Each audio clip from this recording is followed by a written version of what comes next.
Subhanaka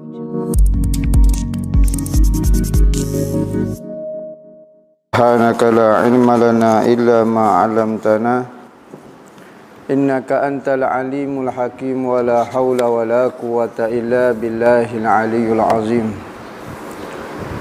Nawaitu ta'alu wa ta'lim wa tazakkura wa tazkira wa naf'a wal intifa' wal ifadah wal istifadah wal hasa ala tamassuki bi kitabillah wa sunnati rasulih wa du'a ila al-huda wa dalalata 'ala al-khair ibtigha'a wajhillah wa qurbihi wa sawabihi subhanahu wa ta'ala.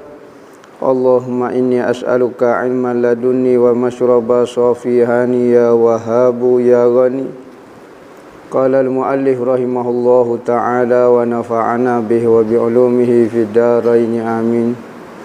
Rabbi yassir wa la tu'assir wa tammim bil khair wa la haula wa la quwwata illa billahil aliyyil azim. Amma ba'du, assalamualaikum warahmatullahi wabarakatuh. Berkata Syekh Abdul Samad Al-Falimbani dalam kitab dia Hidayatus Salikin fi Suluki Maslakil Muttaqin, sehinggalah perkataan dia kat mana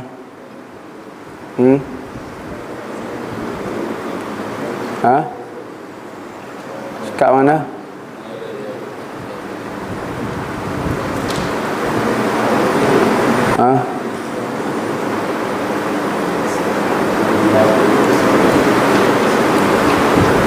Dan sabda Nabi dalam hadis kursi, qala Allah Ta'ala anallahu la ilaha illa ana. Sekata ke? Sekata. Dan sabda Nabi sallallahu alaihi wasallam di dalam hadisul qudsi. Hadis kursi ni beza dengan hadis-hadis lain. Dia hadis ni bahagi kepada dua. Pertama, lafaz dan makna rujuk kepada Nabi belaka. Makna dia pun bererti Nabi yang kata. Begitu juga lafaz dia pun Nabi hok jo buatnya. Maka hok tu dipanggil hadis nabawi betul. Kedua dipanggil hadisul qudsi, hadis qudsi, yakni dinisbahkan kepada Allah Taala. Hadis qudsi ini bukan Nabi kata, makna dia itu bukan Nabi. Makna itu kembali kepada Allah. Tetapi lafaz dia tu Nabi yang buat. Beza dengan Al-Quran. Al-Quran lafaz dan makna tu milik Allah. Manakala hadis kursi itu lafaz itu hak Nabi buat. Tetapi makna dia kembali pada Allah. Hadis kursi bunyi kata gapo dia, qala Allah Ta'ala anallahu la ilaha illa ana man lam yasbir ala balai wa lam yashkur na'mai wa lam yarda biqadai falyattakhiz rabban siwai. Artinya Allah Ta'ala sendiri berkata, akulah Allah, tiada Tuhan melainkan aku. Ini Tuhan beritahu. Perkataan ini makna dia rujuk kepada Allah. Allah kata, bukan Nabi Muhammad kata akulah Allah. Nabi Muhammad kata dia Allah dak. Allah sendiri kata. Makna dia hadis ni merujuk kepada Allah Ta'ala. Tuhan sendiri kata, akulah Allah, tiada Tuhan melainkan aku. Maka barang siapa tidak sabar atas balaku, aku uji dia, aku buat hidup dia susah, aku buat hidup dia payah, maka dia tidak boleh sabar. Dia merungut. Dia tak puas hati dengan pentadbiran Allah. Dia kata lagu ni, dia kata lagu ni. Kalau dia berusaha, contohnya dia sakit, dia berusaha untuk sembuh daripada penyakit tu, tak dipanggil tak sabar. Tak sabar ni hati dia tidak puas hati dengan pentadbiran Allah. Tak boleh bertahan dengan susahnya Allah Ta'ala beri ujian kepada dia. Ya kena lah. Masalah dia nak pergi berubat. Contohnya ataupun dia berusaha bekerja, cari duit, cari makan, susah lagu mana pun dia berusaha. Nego dia tak laku, kau berapa dia Tuhan uji dia. Tetapi dia tetap sabar dengan ketentuan Allah Ta'ala kerana dia tidak boleh buat apa-apa. Dia hanyalah hamba Allah Ta'ala bersabar. Maka dia berusaha. Tu tak apa. Jangan kata hati dia ni tak boleh nak sabar, merungut, marah kepada Allah. Bapa Tuhan menyusuh ke hidup saya. Bapa Tuhan gini, bapa tanya kepada Allah Ta'ala. Nabi kata, Allah Ta'ala kata, siapa dia tidak sabar atas balaku. Ingat, hok jo bui bala, bui penyakit corona, kau gapo dia lah ni kau, menyusuh ke hidup kita ini, Allah Ta'ala. Allah Ta'ala nak uji kita belaka. Uji orang yang beriman, nak uji orang jahat, nak uji orang baik, nak uji orang zalim, nak uji orang munafik, nak uji orang kafir, Tuhan uji belaka. Bala Allah Ta'ala. Maka kita orang mukmin kena sabar. Kalau kita boleh bersabar, bererti hati kita masuk dalam kategori hati yang baik. Sabar ni duduk di hati. Usaha cari duit, usaha gapo dia tak apa. Kalau kita tak boleh sabar, katanya Tuhan, dan tidak bersyukur bagi nikmatku. Tain kena bala, tak boleh nak sabar. Duduk mengepek ke Tuhan, duduk kata ke Tuhan, seolah-olah dia nak jadi Tuhan dah pula. Seolah-olah dia boleh menguasai langit dan bumi ni, dia boleh mengubah takdir dia gini. Sudah tak sabar. Nak jadi Tuhan lah. Sedangkan kita seorang hamba kena sedar kita ni hamba Allah Ta'ala. Tapi boleh nikmat pula tak reti nak terima kasih ke Tuhan. Rasa sombong, rasa bongkak, rasa hebat, rasa usaha saya lah menyebabkan saya jadi kaya. Ni usaha saya, lupa pemberian Tuhan. Kalau Tuhan buat dia jadi gila, kalau Tuhan buat dia jadi cacat, kalau Tuhan buat dia jadi miskin seperti orang-orang biasa, nescaya dia tak bolehlah hidup senang lagu ni. Tetapi ada orang apabila senang, apabila kaya, lupa Allah Ta'ala, tak terima kasih kepada Tuhan, dia guna harta dia dengan cara tidak betul. Dah lah boleh nikmat Tuhan wi banyak, dia marah ke Tuhan pula. Dia tidak semayang, dia tidak bergapo. Ada lah ni orang apabila kaya tak nak semayang dah. Malah semayang ke gapo dia. Ni sudahlah. Patut dia bersyukur dengan Allah Ta'ala, dengan nikmat yang Allah Ta'ala beri kepada dia. Tetapi Tuhan uji dia dengan harta, maka dia tak boleh nak sabar, maka dia jadi kufur. Dia jadi kufur, dia tak tengok nikmat Allah Ta'ala. Maka Tuhan kata kalau mu lagu ni, di dalam keadaan bala mu tak boleh sabar, dalam keadaan nikmat tak boleh nak bersyukur, tak boleh nak puji aku, tak boleh nak sembahyang kepada aku, dan tiada reda akan qadakku, ketentuan yang aku buat gapo-gapo. Mu miskin, mu kaya, mu bijak, mu pandang, mu hebat, mu tak hebat gapo dia. Kalau mu tak kau reda lagu tu, maka hendaklah ia orang hak jenis ada 3 perangai saat ni, cari tuntut akan Tuhan yang lain daripadaku. Mugi cari Tuhan lain lah. Dah mu rasa pentadbir aku tak puas hati, mugi cari Tuhan selain aku. Tuhan nak marah ke dia, sedangkan Tuhan ni tidak ada kecuali dia. Ya ada. Ingat Tuhan ni tak ada kecuali aku seorang. Tetapi kalau mu tak boleh nak sabar dengan pentadbir aku, mungkin cari Tuhan lain lah. Allah Tuhan nak marah ke dia. Orang yang tak boleh bersabar, tak boleh reda dengan qadak dia, tak boleh bersyukur lagu ni, pergi cari Tuhan selain aku. Cari Tuhan lain hak boleh jaga mu, hak boleh wi makan kok mu, boleh wi mu hedap, boleh nyawa, boleh mu gini, boleh buat menjembakkan mu kaya, pergi cari Tuhan lain. Lah ni aku tak wi makan. Aku dah buat pun menapah, nyawa kau gapo dia. Mungkin cari Tuhan hak nampak pisau sangat kat. Tuhan nak herdik dia. Tuhan nak marah kepada dia. Supaya kita kalau marah kok mak kita kata gi, serohanlah sangat gi. Kita kecil lagi. Makan nasi pun minta dengan mak kita, pitih minta dengan mak kita. Tiba-tiba kita lawan mak kita kata mu pisau sangat dah, serohanlah gi kita noh. Tak suruh duduk atas rumah. Pergi cari makan sendiri, nampak bisa sangat nak lawan orang. Maka kita terkaya-kaya, tak tahu alik jatuh. Makan pun minta tolong mak lagi, nak tidur, nak berapa dia pun tak boleh. Maka kalau Tuhan kata lagu tu berat benar lagu tu. Jadi didiklah hati kita untuk buat sifat lagu ni. Biar ketika bala boleh sabar. Ketika nikmat kita boleh bersyukur. Ketika apa yang berlaku di atas dunia ni kita kena redha. Jangan duk kritik gapo dia hok berlaku. Nah, masalah perancangan kita, usaha kita tu kena ada untuk kebaikan. Tetapi kritik tu jangan. Tu pentadbir Allah Taala, ada hikmah dia Tuhan nak uji orang siapa-siapa dia kalau. Nah. Syahdan, makna redha itu, gapo dia makna redha? Hati kena redha. Bukan kata redha ni orang tipah pada pun redha. Orang gocoh pun redha, orang ambil barang kita pun redha. Nampak? Tu tak boleh juga. Kita kena mempertahankan nyawa kita, maruah kita, gapo dia ada cara bentuk nak redha menurut syariat, menurut agama. Bukan kata redha ni senyak gitu. Nah. Syahdan makna redha itu ibarat daripada suka hati. Hati tidak rasa sedih, suka hati. Ya sabar lain deh, redha lain kita sebut dah. Sabar ni hati masih nak sebaliknya.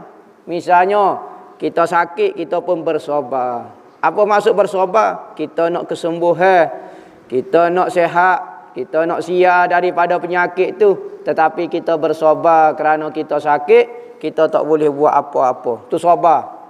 Nak sebaliknya, tetapi saya sabar, suka apa yang berlaku pada atas diri kita. Redha ni dak hak tu hamba suka hak Tuhan buat tu. Apa yang Tuhan takdir tu, itulah yang hamba suka. Kalau Tuhan wi sakit hak tu lah hamba suka.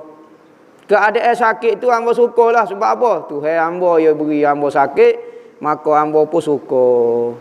Hamba nak pindah daripada keadaan ni, tak sih. Ni redha tinggi lagi daripada sabar. Nah. Dia kata suka hati akan segala qada Allah dan qadar dia. Suka sesuka-sukanya. Patu orang redha ni tak usaha, tak ikhtiar. Tak usaha ikhtiar. Kita nampak dia pergi kerja, kita nampak dia cari makan, dia nampak dia usaha buat ibadat semaya, kau gapo dia buat kebaikan. Tetapi hati dia penuh dalam keadaan redha. Hak ni orang peringkat tinggi ni, peringkat maqam radiyah, dia redha dengan Tuhan. Ni peringkat tinggi ni. Nak siapa peringkat ni payah sungguh. Kita kepik pintu tu ngepek habis rata seluruh putih kampung. Ngepek pada tukar kayu, ngepek kepada goni, habisnya ngepek apa kepik pintu je. Ni sopoh habis. Sekira-kira tiada ia menyangkal akan sekalian yang diperlakukan Allah Ta'ala di atasnya. Dia tak pernah lawan. Dia tidak pernah menyangka. Seperti kata Syekh Abu Ali Ad-Daqqaq rahimahullahu ta'ala. Laisa ridha an la yuhissa bil bala. Innama ridha an la ya'tarida 'ala al-hukmi wal qada'. Gapo dia maksud redha ni katanya Abu Ali Ad-Daqqaq ni. Kata dia tidak disyaratkan redha itu bahawa tiada merasa akan kesakitan bala. Bala tetap kita rasa, penat tetap kita rasa, susah tetap kita rasa, sakit tetap terasa di hati kita. Tetapi sungguhnya redha itu bahawa tidak menyangkal atas hukum Allah Ta'ala dan qada dia. Tapi tak pernah nak kritik perjalanan takdir Allah Ta'ala. Susah, payah, gini kau gapo dia. Senyak dia. Tak ada kata gapo. Terasa benda tu penat. Bukan kata apabila redha hati jadi tak terasa hak tu orang martabat tinggi sungguh. Tidak terasa keperitan, tidak pernah rasa sakit. Kerana dia merasai, dia sentiasa memandai kepada Tuhan yang memberi sakit tu. Apabila manusia memandai kepada Tuhan, maka lidah dan hati dia kelu daripada nak menyatakan apa-apa. Kita nak kata sakit ke Tuhan, kita nak kata tak puas hati dengan Tuhan. Hati itu lagu mana kalau memandai Tuhan, maka tak terasa. Tak terasa. Ketahui olehmu bahawa tiada lazim daripada redha akan hukum Allah Ta'ala dan qada itu, redha akan segala maksiat dan kufur. Dia kata lagu mana redha? Redha ke suka kepada semua takdir Tuhan. Berarti kalau seorang itu berzina, dia pun redha berzina. Suka hamba berzina. Suka hamba buat benda kufur. Suka hamba tak puasa. Suka hamba berzina. Suka hamba minum arak. Suka tak semaya. Suka belaka. Sebab apa? Takdir Tuhan ke. Beza. Redha dengan perbuatan, redha dengan Tuhan yang jo buat perbuatan tu. Kita kena redha dengan Tuhan yang membuat perbuatan, yakni Allah. Kena redha dengan dia. Tuhan yang mentakdirkan hamba tak semaya subuh hari ni. Jangan kritik orang tu. Tetapi Tuhan juga, dia juga mengarahkan kepada hamba supaya jangan suka, jangan redha kepada perbuatan meninggalkan semaya. Perbuatan meninggal semaya hamba tak redha apa? Sebab dia suruh. Jangan redha. Tapi perbuatan dia je buat tu hamba tak redha kepada dia. Tetapi perbuatan tu sendiri hamba tak redha, dia tu hamba redha. Kerana bagi segala maksiat dan kufur itu ada dua jalan. Tak boleh kita redha sekalipun benda tu maksiat kufur, redha dengan Tuhan semata-mata. Jalan pertama, kepada Allah Ta'ala, iaitu sekira-kira kufur dan maksiat itu jadi daripada qada Allah Ta'ala dan qadanya, dan daripada iradat keinginan Allah dan masyiahnya, kehendak dia, maka wajib atas kita redha akan jalan lagu ni. Jadi kita tengok mana-mana perbuatan maksiat, mana-mana qada ketentuan takdir jahat yang berlaku, bunuh orang, berzina, kau gapo, kita tengok kepada dua sudut. Pertama, dari sudut Tuhan lah yang mencipta tu, wajib kena redha pada dia. Kedua, kepada hamba dia. Dari sudut Tuhan tak ada masalah. Dari sudut perbuatan hamba itu maksiat, maka hak tu Tuhan suruh marah. Contohnya kita kata orang zaman dulu kata, misal contoh seorang tukang masak. Tukang masak, dia masak. Dia suruh bukan masak hebat. Hari ni dia nak masak tak sedap. Dia pun buatlah tomie tak jadi. Maka dia buat tomie tak jadi, kita pun makan. Warna tak jadi ni. Jadi kita tidak petika di perbuatan, tidak petika di tukang masak tu. Tukang masak tu mungkin dia hebat. Dia masak bisa, tetapi kita petika di makanan dia tu. Kok dia buat tu. Nampak lagu mana? Boleh kita royak kata tomie tu tak sedap, boleh. Sebab apa? Sebab betul sungguh tomie tu tak sedap. Salah kalau kita kata benda barang tak sedap. Sedapnya. Nipu lagu tu. Maka dari sudut dia tu kita tak petika. Hok jom masuk tu memang hebat, memang gapo, tapi tomie ni tak sedap. Ni, gitulah cara kita nak tengok perbuatan maksiat. Maksiat tu tetap benda kita jangan redha, jangan kita kerana kaedah dia ar-ridha bil maksiatun. Redha dengan suka dengan maksiat, maka satu perbuatan maksiat lain. Buat maksiat tu sodah, suka dengan maksiat tu satu. Ar-ridha bil kufri kufrun. Redha dengan kekufuran jadi kufur. Sebab tu kita orang Islam jangan redha orang kafir tu. Jangan redha dia kafir dengan Allah. Jangan redha Yahudi tu kafir dengan Allah. Jangan redha Amerika tu kafir dengan Allah Ta'ala. Kerana kalau kita kata padai muka, molek dia kafir dengan Tuhan. Kita redha dia kafir dengan Tuhan. Maka redha dengan perbuatan kufur jadi kafir kita. Berapa banyak orang nak marah kepada orang kafir, padai muka dia, jadi kafir molek, padai muka, kafir. Jangan buat lagu tu jadi kafir kita. Jangan kita redha sekali-kali dengan perbuatan kufur dia kepada Allah Ta'ala. Jadi kalau kita tengok daripada hamba, sekira-kira maksiat kufur itu sifat bagi hamba, macam tak sedap nak saat ni sifat kepada tomie saat ni, maka atas jalan ni tidak disuruh redha akan kufur dan maksiat. Kalau lagu tu tak boleh. Sebab Tuhan suruh kata, firman Allah Ta'ala, wala yardha li ibadihil kufra. Artinya bahawa Tuhan tidak redha bagi hambanya itu kufur. Jangan suka dengan perbuatan tu. Tapi apa yang berlaku kena redha. Tuhan je buat hamba redha ke Tuhan. Tetapi Tuhan hak suruh hamba redha kepada dia juga, melarang hamba daripada redha suka kepada benda-benda maksiat dan kufur. Jadi hamba tak suka ni pun di bawah takdir Tuhan lagi. Dan hasil daripada demikian itu bahawa tiap-tiap suatu yang diredai Allah Ta'ala itu seperti segala taat, maka wajib atas kita redha akan dia. Kalau taat tak apalah. Moga hak Tuhan suruh suka, maka kita boleh suka kepada Allah dan perbuatan dia dan hasil hamba dia hak berlaku. Supaya seorang tu masuk yang pandai, masuk tomie hak sedap. Dia tu bisa masuk ke dia pun sedap.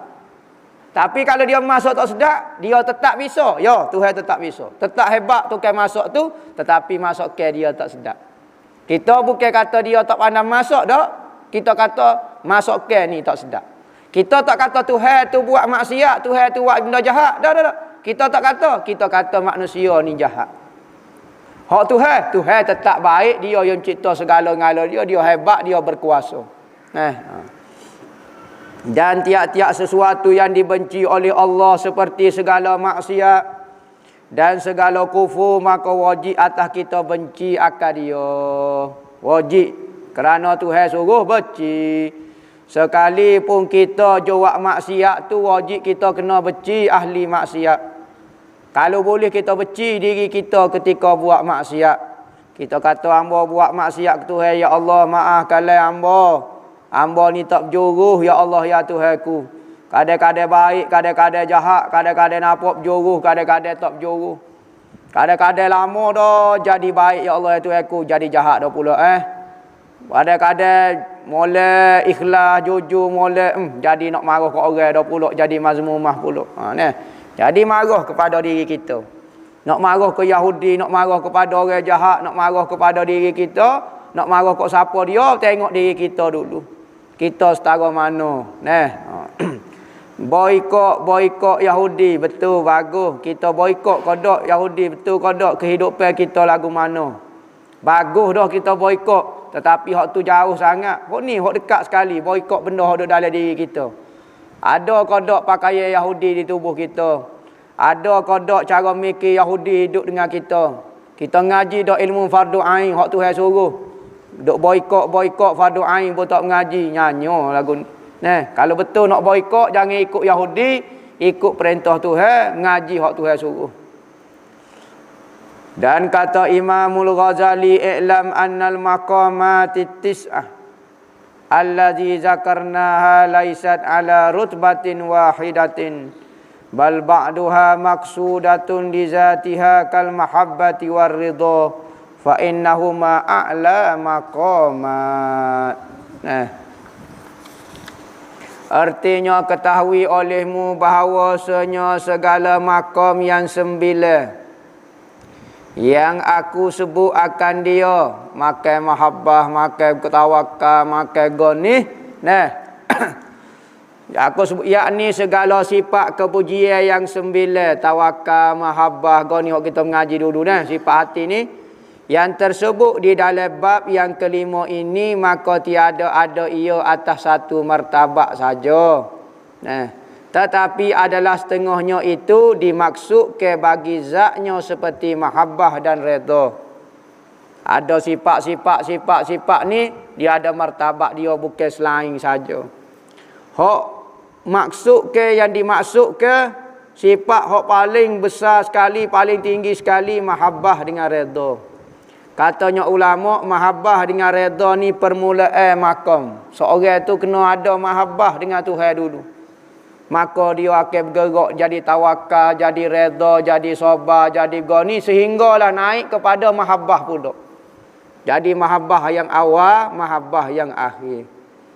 Maka bahawasanya keduanya, yakni mahabbah dan redha itu yang terlebih tinggi daripada segala makam. Apa maksud makam? Kedudukan hati kita dengan Allah. Kalau kita tak duduk peringkat tu, tak dipanggil makam, dipanggil hal ataupun ahwal. Ahwal ni macam hari ni kita jadi juruh tak marah kat orang sabar Maka hari ni dapat ahwal dia panggil. Oh, mari ahwal sabar. Guano jadi kalau tak sabar hari ni sabar Kita tak duduk lagi kedudukan sabar, tak lagi. Cuma jari-jari mari, itu dipanggil ahwal. Tapi kalau benda ni dah lekat dah dengan diri kita, sebati dah dengan diri kita, maka benda ni jadi makam. Oh, ni makam tawakal ni. Hidup dia tawakal, paceruh.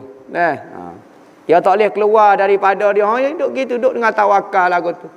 Dia hidup, dia makan, dia gapo, hidup dengan tawakal. Tak ada usaha gapo.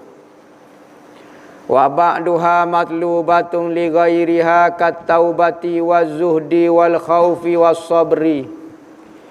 Izit taubatu ruju'un an tariqil bu'di lil ikbali ala tariqil qurbi. Wazuhdu tarkut tasyaghuli anil qurbi.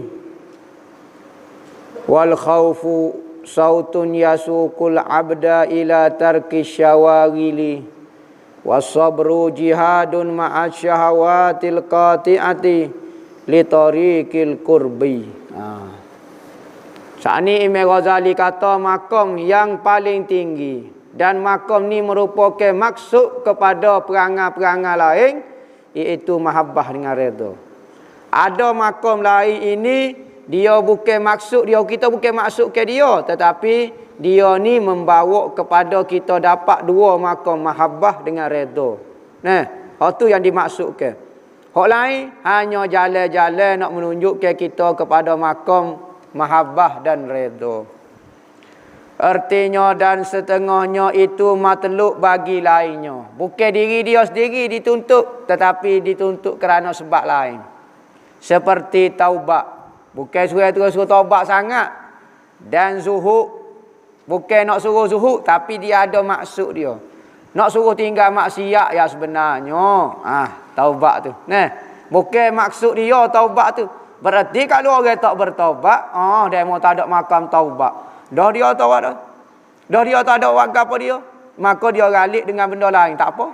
Maka taubat tu sendiri bukan maksud dia. Maksud dia adalah tinggal maksiat tu sendiri. Zuhud tinggal dunia. Bukan maksud dia tu sebenarnya. Nah, zuhud, khauf, takut ke Tuhan dan sabar ni 3-4 sifat ni, taubat, zuhud, takut dan sabar ini, nampak 4 sifat ni bukan tujuan dia. Tujuan dia adalah ni. Dia kata, kerana taubat itu kembali daripada jalan yang jauh, kerana hendak berhadap atas jalan yang hampir, iaitu ibadat kepada Allah Ta'ala yang menghampirkan kepadanya. Bukan tujuan taubat tu, tujuannya supaya tinggal maksiat dan duduk dengan taat ibadat ke Tuhan. Tu sebenarnya. Nah, zuhud pula itu apa dia? Meninggalkan akal suatu yang membimbangkan daripada ibadat yang menghampirkan kepada Allah. Kita lah ni orang belajar, ibadat kita adalah belajar. Kalau kita seorang peniaga, ibadat kita jujur di dalam berniaga. Kalau kita seorang pemerintah, kita adil dalam pemerintahan kita. Tu matlamat dia nya. Maka zuhud sini meninggalkan sesuatu yang menyibukkan kita daripada ibadat hak boleh menghampirkan kita. Contohnya, kita seorang pelajar, kita kena zuhud daripada benda-benda yang mengganggu ibadat kita sekarang. Orang pondok kena cukup kepala. Apa kena cukup kepala? Kerana kalau ada rambut, duduk tayar rambut dia depan cermin, raka cermin-cermin. Nah, duduk sisir rambut tu kat cermin tu, tak cakap nak mengepek dah tengok muka dia paceruh. Nah, maka cukup kepala kerana mengganggu daripada ibadat dia lah ni, ibadat mengaji. Gapo dia ikutlah gapo dia, benda-benda yang mengganggu. Apa awak tak makan banyak tak ngaji? Mengganggu hamba mengaji. Nah, ni makan nasi, subhanallah. Matlamat dalam hidup hamba adalah makan. Dia ngaji ni, ibadat dia kena mengajilah.